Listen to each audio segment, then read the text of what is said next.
Kao što znate, bliži se Uskrs. Jedan od onih praznika u kome uživaju svi oni koji vole da ispolje svoju kreativnost pri ukrašavanju uskršnjih jaja. Za pratioce Motiv tima pripremili smo jednostavan, jeftin i interesantan način na koji možete ukrasiti uskršnja jaja. Za ovu tehniku potrebna vam je četkica, šarene salvete i jedno belance.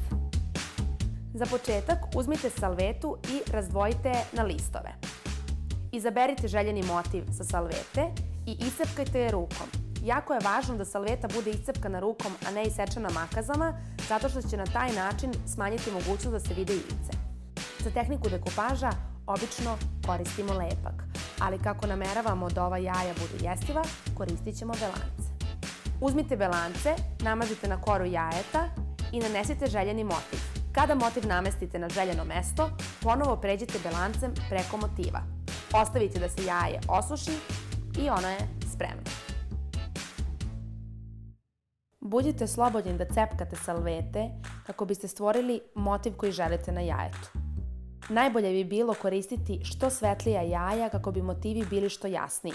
Jaja možete također i ofarbati pre same dekupaž tehnike, ali vam preporučujemo da onda budu neke svetlije boje. Sada znate kako da iskoristite dekupaž tehniku za ukrašavanje uskršnjih jaja i da na taj način obradujete svoju porodicu i prijatelje. Ne zaboravite, kreativnost je jedna od onih stvari koju što više koristite, više je i imate.